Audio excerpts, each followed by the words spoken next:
E interessante toda essa história que você está contando, Bocão, porque isso te gerou uma medalha, como é que é o nome? Pedro... medalha Pedro Ernesto. Vá até a lavanderia e peça pra Juliana trazer meus kimonos lavados. Quero todos eles com fofo. Não esqueça.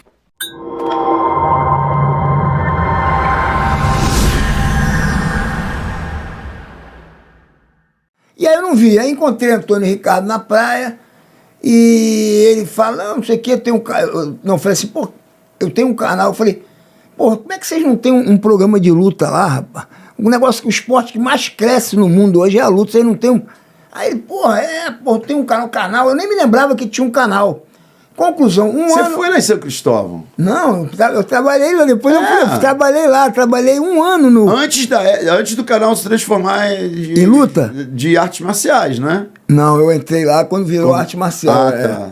Eu entrei quando virou arte marcial, que aí eu fiquei com 2 programas lá, eu fiquei com o OSS, né, o programa OSS, e um outro programa na época da pandemia, que foi justamente na pandemia, logo em seguida. Já sei, porque o Antônio estava tocando o canal, eu tinha saído em 2019. Eu saí da gestão em 2019. E aí o Antônio continuou, você tratou isso com ele. O Antônio e o Antônio Elton. me botou com Elton e o outro, o André. O André Stein. André Stein, gente muito boa, os caras muito boa. Até te contei que não ficou, eu terminei o ano fazendo um Mali Dance. Que eu... Não acredito nisso, você tem que mostrar isso. Vou te mostrar esse vídeo, vou te mostrar que eu falo. O Mali Dance, botou a Alessandra... Botei todo mundo da produção, todos que trabalhavam lá, nos quadradinhos. De branco? De branco, todo mundo de branco. E eu Como é que é a dança? Eu fiz um teleprompter, que foi horrível o teleprompter. Porra, não gosto de teleprompter. E como é que foi a dancinha? Como é que não, a dança é aquela brincadeira que eu te falo, que o dançarino só tem que dançar com a luz vem por aqui, a luz vem por ali, tu tá sempre se mexendo, mas as pernas não podem mexer pra você não suar muito, né? Então eu só... Mas a ideia de não suar muito... Porque as meninas... Eu falava o seguinte, na boate, porra, a mulher gosta de dançar com o dançarino, né? Mas não gosta de ir com o cara suado pra casa, você quer ir com o seco. Então, pra você não ficar muito suadão, aquelas boates lá na Indonésia, com um calor violento, o cara com a camisa colada. É verdade, você mexe só da cintura pra cima. A luz, onde bater a luz, tu tá sempre em movimento, e as pernas paradas. Aí eu inventei isso aí. Aí no final do ano, e eu falei, porra, não me amarro naquela música lá da TV Globo, lá no final, hoje é um novo dia, achava aquilo deprimente. E aí eu fiz um teleprompter lá, falando, ano que vem vai ser assim, vai ser assado, programas incríveis, não sei o quê, muito alto astral, e Mali Dance. Aí entrava os quadradinhos com todo mundo do programa dançando. De branco? De branco. Eu vou te mostrar, eu tenho esse vídeo guardado, eu vou te mostrar depois. Muito legal. Mas, pô, super interessante. Então eu consegui trabalhar na TV durante uma época, né? Mas é o que você falou, é tudo... Né, trabalho, às vezes, não está sendo bem remunerado, fica caro pro canal, uma confusão danada. Hoje eu estou aqui com esse meu podcast também, numa tentativa de fazer isso crescer. Não, tá bacana. Tô chamando pessoas já a dedo, né, cara? Eu brinquei aqui que eu trouxe primeiro um lutador fantástico, foi o do Muay Thai. Depois eu chamei um artista, que é o Stepan. Depois chamei um fisiculturista, que é preparador de atleta de competição, que é o Rogerão. Depois chamei um surfista. E futuramente vai vir um convidado especial que vai ser um humorista. Depois tem os vigaristas, os tapicistas, tem vários istas que a gente vai trazer. Mas então estou escolhendo a dedo para não ficar aquele... Porque todo mundo vê o Malibu como o Malibu do jiu-jitsu. Eu sou do jiu-jitsu, eu vivo a minha vida, ganho minha vida com jiu-jitsu. Mas eu sou amigo de todo mundo. A gente você é muito comunicativo. Você ter sido criado num arpoador, né, mesmo? Amigo de Evandro Mesquita, porra, amigo do Sérgio Malandro.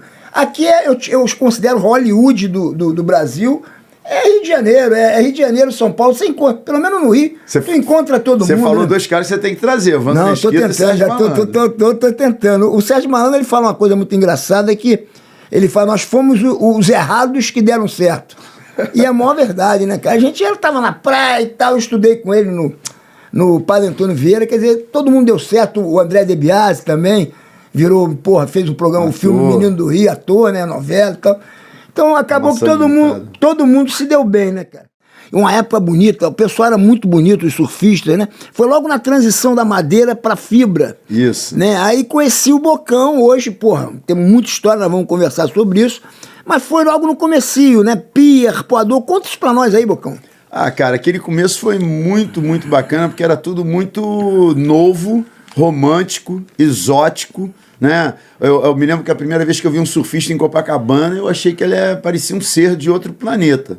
E olha aí, a equipe Magno foi a primeira equipe que se formou, iniciativa do Paulete, que está ali, ó, o Paulo Roberto Câmara ali do lado, o Cadinho, o Paulinho Proença, que já nos deixou, o Paulete também já nos deixou. E essa equipe não aparece aí o campeão, o Otávio Pacheco. Eram 6 e o Otávio Pacheco ganhou. Essa foi uma equipe que foi formada por ideia do Paulete para ir para Ubatuba para surfar no campeonato de Ubatuba, né, o Festival Brasileiro de Ubatuba, de 75. E a gente voltou campeã, a equipe campeã desse campeonato. Foi uma primeira loja que vendia short, bermuda, né, cara? Exatamente, equipe Magno, a loja Magno. Todo mundo comprava. A primeira surf shop do Rio de Janeiro. Exatamente. Aí nós temos só amigos, né?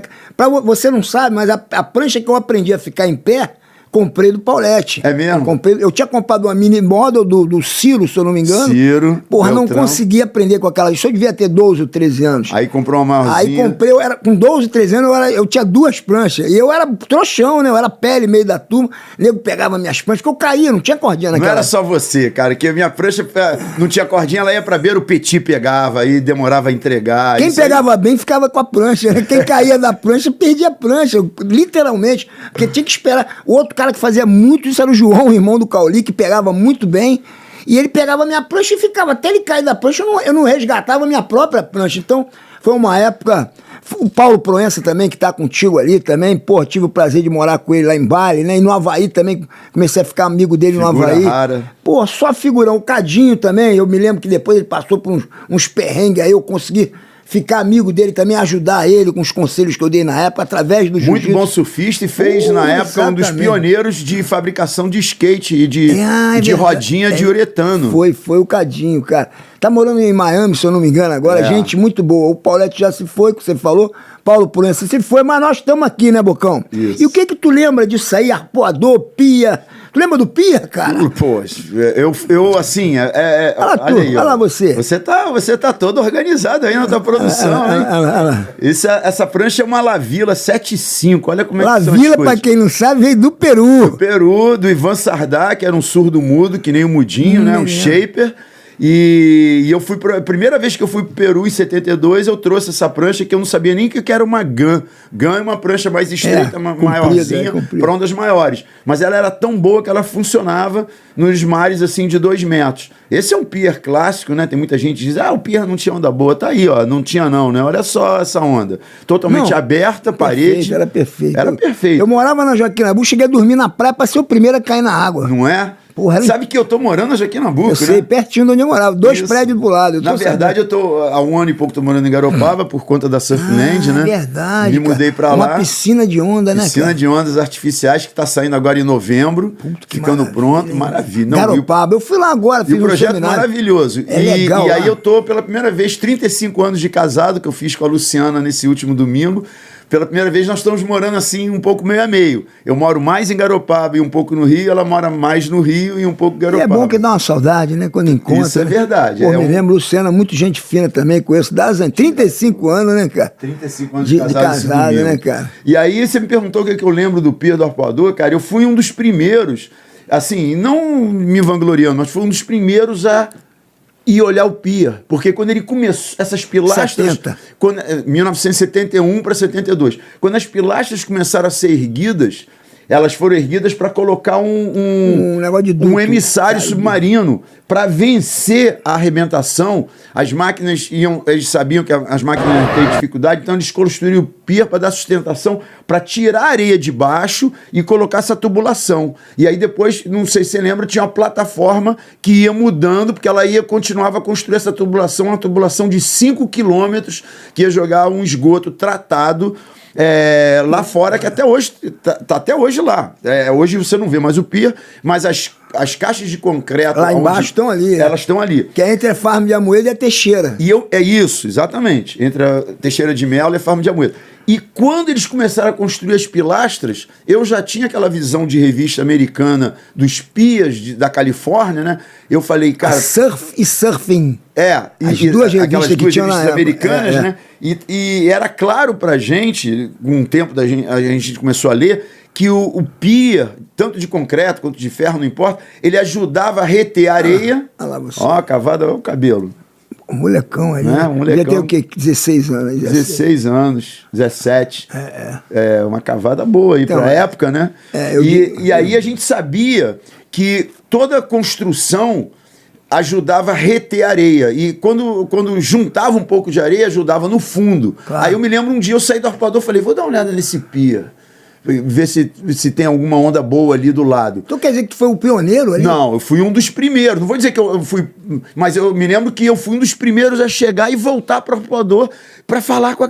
Meu irmão, o que eu vi? Olha a cena que eu vi. Quando eu cheguei, tinha uma máquina bem embaixo do pier, sugando areia e água e jogando do lado a areia e água. Ou seja, eles estavam cavando, sugando areia assim, 2 pontos debaixo do pier, para poder ajudar a colocar a tubulação. Só que eles estavam jogando água com areia, um cano um diâmetro grande assim, e a areia que eles estavam jogando do lado formou um banco fora d'água, simplesmente um banco fora d'água, com um desenho de uma esquerda perfeita.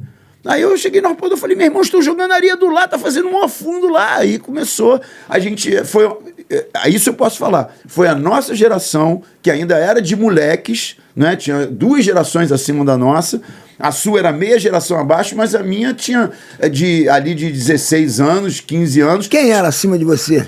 Mário Papinha, o Rafael, que era do Gávea Golf, o Maraca era um pouquinho mais velho, o Rico era um pouquinho mais velho, o Otávio era um pouquinho mais velho, mas tinha Pô, mas pouquinho, 2 anos. 2 anos, mas a geração assim... Fazia diferença. O Mário Bração, os irmãos Irencir e Ciro Beltrão, um dos 2 casado com a Maria Helena, aí tinha o Persegue, tinha toda uma galera, o Mudinho era um pouco mais velho. Domenech, que faleceu também, que era um pouco mais velho. Então tinha aí tinha o Marinho, que brincava, eles já zoavam muita gente, a gente zoava de volta, a gente chamava de cafona. É o Marinho. Mário Maluco? Não, Marinho Veiga de Almeida. Ah, Marinho. Mas o Marinho pegava onda? Pegava, era ali da turma do arpoador. Não sabia não, cara. Tem essa história, você perguntou, né? Quando você fala de sobreviventes da nossa geração, a nossa geração, eu vejo a história da sobrevivência mais porque, pelo lado de que no início dos anos 70 chegou um pouco atrasado, nos Estados Unidos foi um pouco antes, aquela geração que começou a experimentar as drogas, né? Muitas drogas, leves, medianas e pesadas, e aí começa aí... Você não entrou firme nisso aí, nem sei se tu entrou. Não, eu tive um corpo sempre... assim, muito fraco para álcool e para qualquer tipo, assim, bagulho. Era uma época que poucas pessoas... Sabe o que acontece, Harry? Eu muito cedo me dediquei ao surf de uma maneira... Eu comecei a competir antes de existirem os circuitos mundiais, antes de existir o profissionalismo. E aí eu me lembro uma vez em Saquarema, que eu tinha dado um tapinha assim, fui para dentro d'água, o mar estava grande... E eu fui parar lá atrás da laje, eu passei um maior sufoco. Pai. E eu tive a sensação de que eu estava carregando uma bigornazinha de ferro nas costas. E eu falei, não quero mais. Foi a tua sorte, mais. Tua sorte. Se deu mal com a sensação, né? Porque assim, a ideia é que estava claro que não combinava muito. Porque eu tinha escolhido seguir um negócio um pouco mais... Você era mais profissional mesmo. Mas eu não era bitolado, nem careta, nada não. Eu era aberto, assim, normal. Um cara normal que... mas não era chegado, eu me lembro. Não gostava. Tinha poucas pessoas que não eram. Você, eu me lembro que não era. Tinha o PP também que não era chegado. Mas a maioria era, né? Mas assim... A maioria entrou na onda, né? Mas todos nós, eventualmente, fumamos aqui e ali, né? Assim, quando a gente fala de maneira recreacional, né? Recreativa. Recreativa. Assim, aí não se ficar falando muito, parece que eu vou estar colocando os lados bons, né? Ou fazendo apologia. Não é porque abriu a mente de todo mundo. Exatamente, deu uma bridinha e cada um fez. E quem conseguiu sair se deu bem. Porque tem uns que estão na viagem até hoje. E é porque o problema, às vezes, quando você bebe um pouquinho, ou dá um tapinha, é você ir aumentando e aquilo vai parando de dar efeito. E outra, exatamente, você precisa de mais. Por isso que eu fui sempre tão fraco, né? Eu bebia 2 cervejas, já ficava meio altinho, não precisava de beber 10. Né? Então, eu acho que o problema é esse, que você vai ampliando, O álcool é igual, você vai bebendo mais, daqui a pouco você se viciou. Né? E aí, o sentido, os outros sentidos da vida, tentar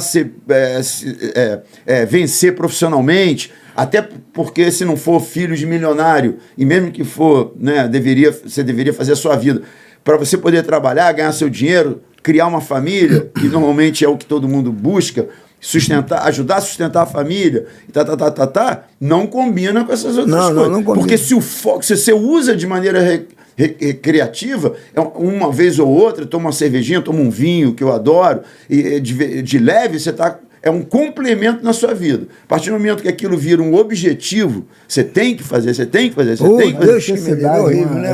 Aí o teu objetivo, aí o foco mudou. Você faz as coisas em função daquilo. Não dá, né? Não dá. Nada em excesso, até mesmo esporte. Você passa o dia inteiro trabalhando em esporte, você vai estourar teus ligamentos, vai estourar um músculo, você vai deixar de ter tempo para trabalhar, para ajudar a sustentar a família, um monte de coisa. Nada em excesso faz bem. Mas drogas, né, como um todo, faz mais mal ainda, né? Com certeza. Menos bem ainda. Quem entrou é sair, quem saiu é um privilégio, que é o meu caso. Eu entrei nessas paradas moleque e consegui, com a graça do Senhor. Depois dessa explicação, vamos entrar no clímax.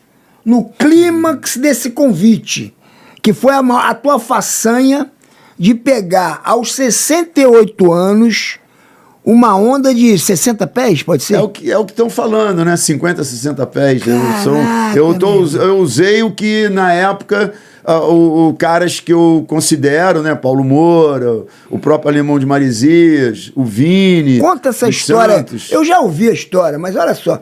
Isso é uma onda, isso cara. Isso é um absurdo. Eu mesmo... Eu desenhava isso. Diminui um pouquinho pra gente poder ver o topo. Lá em cima, Meu irmão, isso daqui, se me pega... Mata. Já era, né? Não, você tem que ter o fôlego pra subir. Não, meu irmão. Você tava com alguma... Tava com colete de inflar que eu nunca tinha usado, né? E acabei não usando. Graças a Deus. Graças tem que ficar debaixo disso aí. Só para o pessoal entender, né? A prancha comprida da GAN, o cara pega uma onda que é metade disso aí, que é a onda de dry metal. Remando até 30 pés. E essa onda tem o dobro, bicho, que são 60 pés. Cara, é só olhar. Eu mesmo olho até hoje, eu fico meio surpreso. Eu desenhava assim no caderno de desenho. Aquelas coisas no caderno na escola, que eu não só pensava aquelas coisas impossíveis. Impossível, um bonequinho pequenininho, uma onda gigante. Era isso, cara. O que eu desenhava, além da atração, aconteceu. Eu desenhava um negócio que era impossível e aconteceu que... Olha isso aí, essa tá mais braba de toda, cara. Olha só o volume, logo no começo dela. Eu sempre olhei para essas ondas assim, Jaws, do Led Hamilton, tudo, eu falava assim, cara, não combina o tamanho da onda com o tamanho do corpo. Né? Eu olhava o Led Hamilton assim, dando umas cavadas de Jaws 35. Desproporcional. Mas o Led Hamilton, pelo menos, tem um osso grande, né? Eu sou meu canicinho, 68 quilos, meu irmão. Cara, e você deu uma desequilibrada mais ou menos aqui. Dei 3, Malibu. Eu senti que tu a última que foi a última teve a mãozinha do meu mais novo. Teve, né? Teve. Deus e o meu mais novo foram ali e falaram, não. Tá, é a última vez, hein? Não abusa não, pai. Você que tocou no assunto do mais novo, a gente conversou isso em off também, e você tem essa fé, como eu tenho fé também. Eu também tive uma mais nova que também já foi, né? E eu sinto que ela me toma conta de mim, né? E independente dele tomar ou não, eu chamei muito. Não tô dizendo pra isso, tá? Não, mas você sente ele. Eu converso. Você sente. E eu sinto, eu converso também. Eu já falo sozinho há muito tempo, porque eu tenho cachorro, eu moro com um cachorro, né? Então, porra. Outro dia eu tava dentro d'água, eu vi o cara assim de longe, aí ele... Mestre, não queria interromper, você tá tendo reunião, né? Eu tava falando sozinho.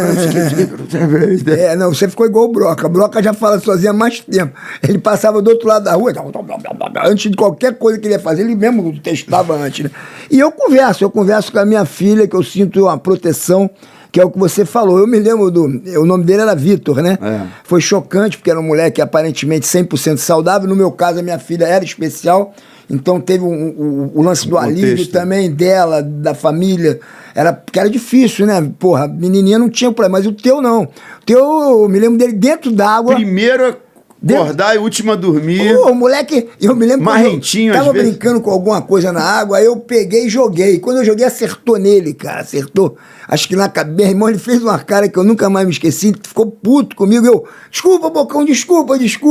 Quer dizer, moleque bonitinho pra caramba, tua cara, né? Ele era uma figura. Pô, molequinho maneiro, cara, maneirão. Mas você sentiu a presença dele nesse ondão aí, né, cara? Você ia lá, pelo que eu soube, você foi pra olhar. Aí o cara te jogou na onda? Não, não, eu fui para Portugal para passar uma semana para trabalhar, né? A gente tava há 2 anos atrás a gente fez uma campanha de verão da Surfland, onde o cara que comprava uma fração recebia uma prancha do Medina. E esse ano passado, quem comprava uma fração dos apartamentos lá da Surfland ganhava uma prancha do Lucas Chumbo. E aí as pranchas demoraram um pouco mais a ficarem prontas, né? Era um quiver de 4 pranchas, e quando elas ficaram prontas, o Chumbo já estava em Nazaré, ele não pôde esperar, porque a gente ia fazer a campanha toda lá em Garopaba mesmo, filmar na Surfland com as pranchas, e o Shaper, o Dylan, o australiano, o Shaper do Lu. Aí fizemos ao contrário, o Lucas Chumbo e o Dylan já estavam lá, então o Marcelos Viana convidou, pega as pranchas lá em Floripa, na Proilha, as 4, vai para o Rio, e do Rio nós vamos para Portugal. Eu vou contratar uma equipe lá em Nazaré e vamos filmar eles lá em Nazaré. Tudo que a gente ia fazer em Garopaba com as pranchas, vamos fazer lá.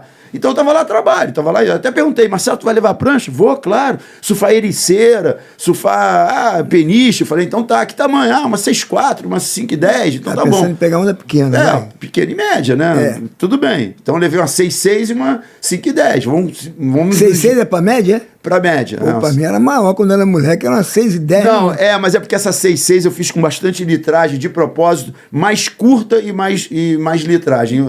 Eu não gosto de prancha muito comprida.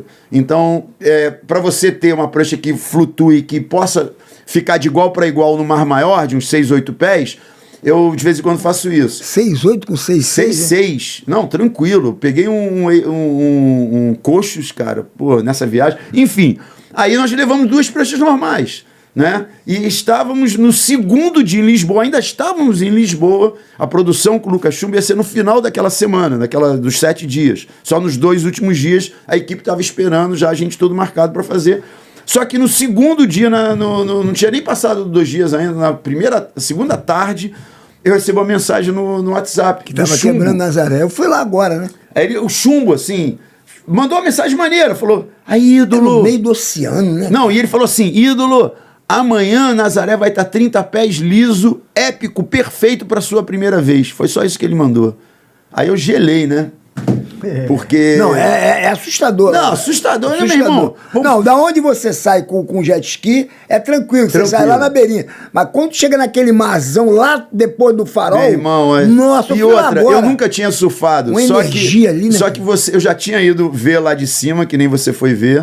Já tinha visto 300 vídeos. Você, com a experiência que eu tenho, eu já sabia transformar tudo que eu vi de vídeo, foto, relato, e até um outro dia que eu fui ver com a minha mulher lá, a gente foi passear, eu saberia transformar. O cara falar que tá 30 pés liso épico, eu falo, pô, legal. 30 pés eu já surfei 8 anos atrás com 60 anos em Jaws, na remada. Se já surfei com 60 anos na remada 30 pés em Jaws, 30 pés com o Lucas Chumbo me puxando, mesmo eu com 8 anos mais velho, vai dar. Mas legal. não tava 30. Ele não sabia, não foi por mal. Ele achou que ia estar 30. Não, mas eu me lembro que você chegou para ele e falou, não, vamos ali, deixa eu ver a primeira série, segunda série. Então, eu pedi pro Alien, ele já estava dentro d'água, eu acabei que eu fui pegar uma roupa de borracha de manhã cedo com o Scooby, emprestada, que ele acabou me dando, e aí chegamos tarde em Nazaré, chegamos tipo quase meio-dia, o combinado era de encontrar com o Chumbo umas 9 horas, então ele já estava dentro d'água. Então quando eu cheguei ali na cena, nos galpões, na Marina de Nazaré, sem ter visto o mar, que eu fui direto pra Marina, eu tô crente que tá a 30 pés. Ah, tu não olhou. Não sabia, não fui olhar. Eu cheguei atrasado, cheguei direto na Marina. Na Marina você não vê nada. Não, eu tô crente que tá 30 pés. Mesmo assim, eu confesso, tenho que falar, eu tava muito apreensivo. Mesmo achando que ia estar no máximo 30 pés, e que 30 pés, alguém me puxando de towin ia dar, não tô dizendo... E você já estava acostumado com towin? Tava razoavelmente, já tinha feito uns 3 anos de towin no meio da barra, mas já tinha uns 8 anos que eu não botava um pé na alça direito de towin, né? Já tinha uns 8 anos que eu não fazia, enfim. E aí eu Só que eu cheguei nos galpões e te intimido um pouco. Porque uma coisa é visitar a Marina como turista. De roupa, de o roupa. galpão da Red Bull, o galpão de não sei o quê. Outra coisa é eu estar lá na condição de que talvez eu vá surfar. Talvez eu vou pegar uma onda. E você tá num ambiente que você não conhece. Claro, né? nunca caiu. É uma arena nova, uma arena totalmente nova. Nunca caí na Nazaré, nunca me arrumei, nunca botei um colete de inflar, nunca isso, nunca aquilo outro. E aí quando eu cheguei, cara, era uma carne nova pra eles. Olha aí, Bocão, pô, vai surfar? Eu falei, não sei. Lógico, vai surfar. Eu falei, não sei, de roupa. Que isso, ídolo? Era ídolo pra cá, mestre pra lá, vai ser moleza, você vai tirar de letra, e eu não... Foi indo, né? Foi indo. Pô, eu assustado, né? Não, tentando falar pros caras que não era bem assim, pô. Você nem sabia se ia pegar. Entendam o meu sentimento, mas ninguém tava nem aí. O cara me olhava e falava, caralho, Bocão, pô, vai surfar, não. O alemão falou que vai te puxar, o Vini vai te emprestar a prancha, e o Ian Pocesa tem um colete pra você. Apareceu tudo. Caraca. Ninguém assim, eu fui... As coisas aconteceram assim em meia hora, 20 minutos, eu tava prontinho, 3 roupas. Não, em 35 minutos já tava na onda, malandro. Isso aí. E a história da onda foi mais louca ainda. Hoje de manhã eu encontrei o alemão de Marizia lá na guarderia, na barra, e ele falou, pô, você precisa ver o trabalho que ele me deu. Eu falei, não dei trabalho nenhum, foi 1 minuto e meio, meu irmão. A gente chegou no pico, 1 minuto e meio. Então, 35 minutos já tava na onda. 35 contando do galpão. Do galpão. Entrei no jet. Não, com 1 minuto e meio em alto lá mar. Fora, em e alto ele mar. falou, vai nessa que é uma boa.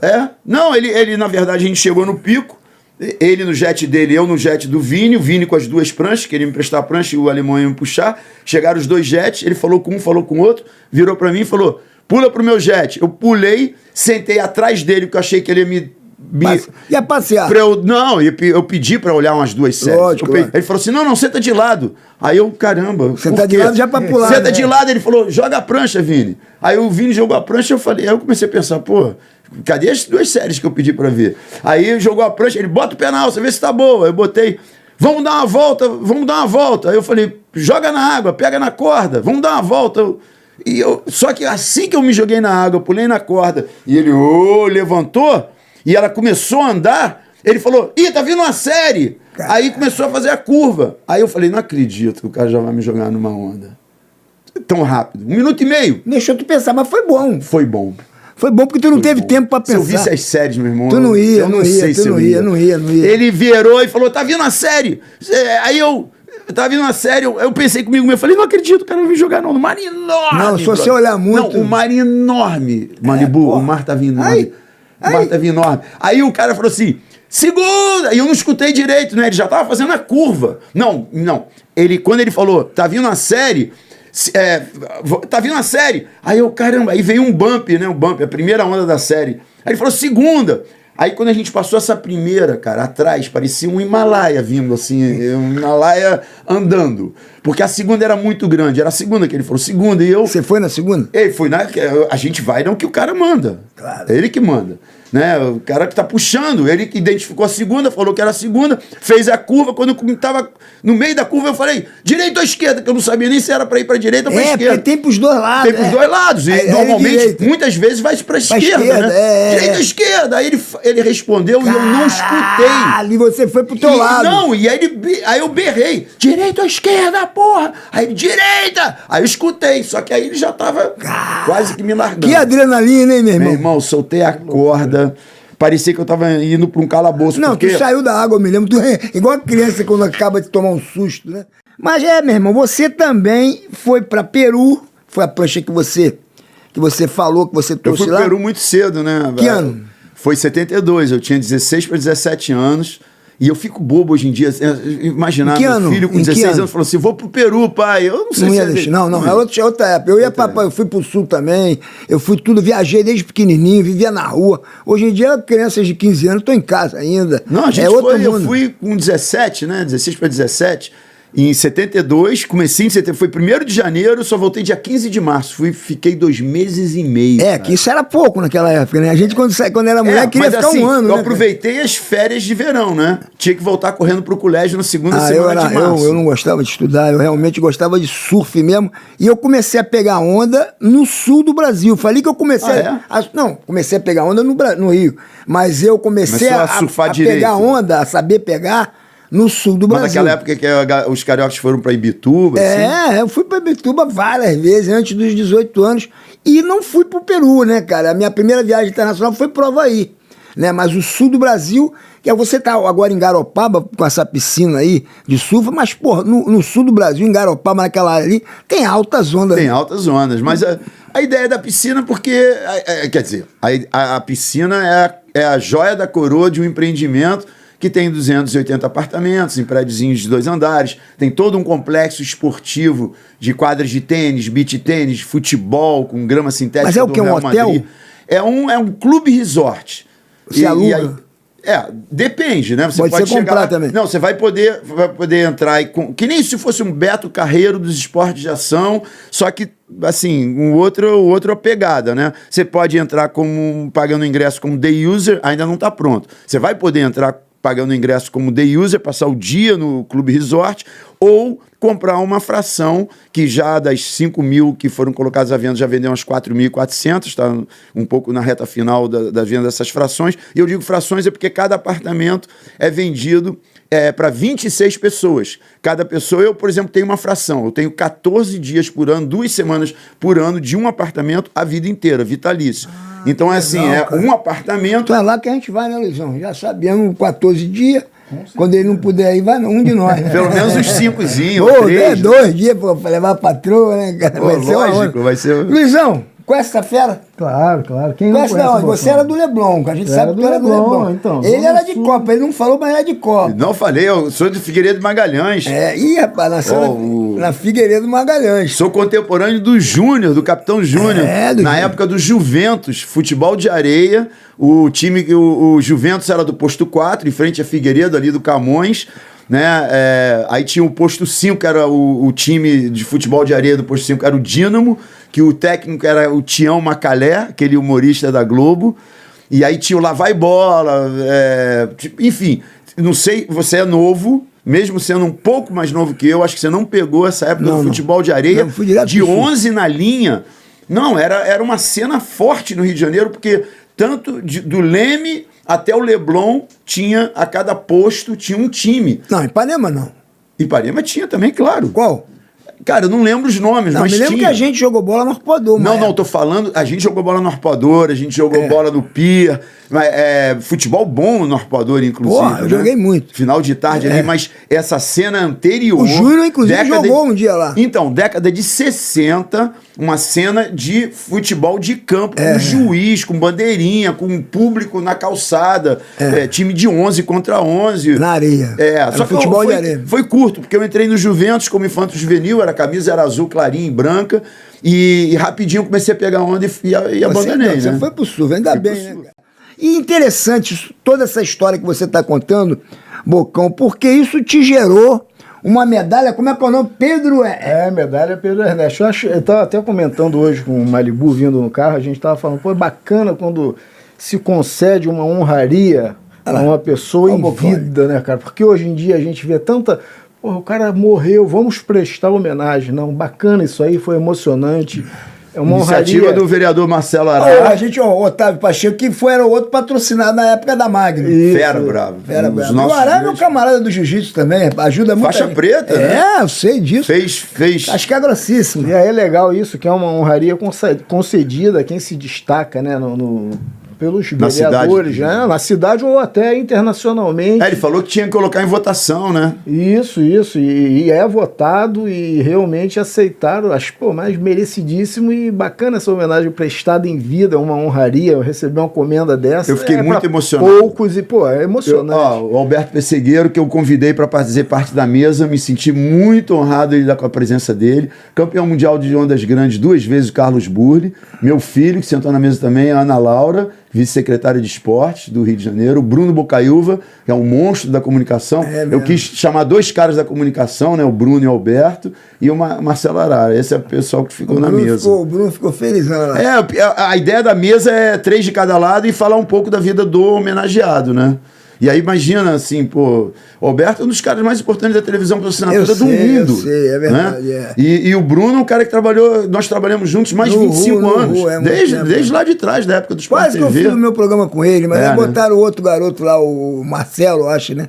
Não sei. Esqueci, o Lourinho, mas era ele que ia começar comigo. Enfim, foi muito bacana mesmo. Pô, mais do que merecido, Bocão. E eu Bocão. fiquei muito, assim, queria fazer um agradecimento aqui no teu podcast pro Marcelo Ará pelo carinho que ele e a equipe dele prestaram à minha família. Porque tinha assim, teve momento que a minha mãe foi homenageada, tudo surpresa, não sabia de nada, com um tremendo buquê de flor. Aí teve um momento que a minha mulher foi homenageada. Ele deu a ciência da presença de cada um que estava no salão, um salão lotado, e ele falou o nome de um por um, cerimonial, pegou o nome antes de entrar, não sabia nem porquê, eu achei que era para... São corresponsáveis por tudo isso, nessa retaguarda de apoio, vem da família, né, cara? Muito bacana, cara. Isso é bacana. A Luciana ajudou muito, a Luciana, minha mulher, é uma produtora nata, né? Eu brinco que ela é jornalista da família, ela ajudou, ela escondido, ela e ele fizeram a dupla, pô, teve um vídeo, parecia arquivo confidencial. Chegou a chorar? Chorou? Porra, cara, muito, tá louco. Muito. Lacrimejei várias vezes durante a cerimônia. Fala, rapaziada, seja bem-vindo ao meu método de aulas de jiu-jitsu online. Para você que está longe do jogo, eu espero que essas técnicas possam melhorar o seu jogo. Encontro você lá. Os. Malibu!